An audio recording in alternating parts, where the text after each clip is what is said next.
Alors les conseils que je pourrais donner à tout acquéreur d'entreprise, le premier c'est sûr, c'est de se préparer. Un processus d'entreprise, d'achat d'entreprise, c'est vraiment long, ça peut durer 6 mois, 1 an, et puis il y a plein d'étapes, il y a des étapes juridiques, des étapes comptables, des étapes ne serait-ce que dans l'analyse de l'entreprise. Donc c'est sûr qu'il faut se préparer puis savoir qu'est-ce qui va s'en venir, parler le même langage que les professionnels qu'on va rencontrer pour pas se faire fourrer ou pour pas passer à côté de quelque chose. Donc se préparer.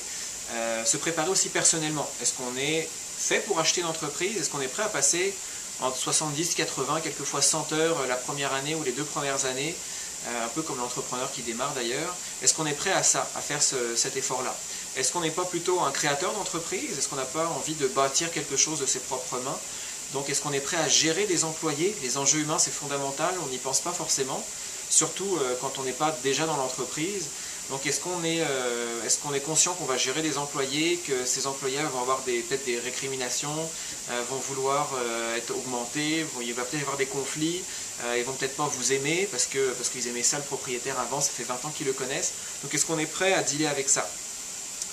Est-ce qu'on a l'argent pour aussi? Il faut se poser la question, il faut se regarder pas se regarder dans le miroir, mais regarder son portefeuille en face, et puis regarder ce qu'on a à investir, parce que ça coûte quand même de l'argent. Puis il y a toujours des petits frais qu'on n'avait pas pensé dépenser. Donc il faut compter à peu près un 25%. On va dire en règle générale, parce que c'est toujours possible d'acheter, puis de trouver des arrangements avec le propriétaire. Il y a des exemples qui sont passés dans notre formation où les gens n'avaient rien au début. Puis finalement, ils ont payé une balance de vente petit à petit, ils ont été habiles négociateurs, mais c'est quand même du cas par cas. Donc pensez à avoir un 25% du prix de l'entreprise qu'on veut acheter. Donc je dirais que c'est un conseil, il ne faut pas passer à côté de ça.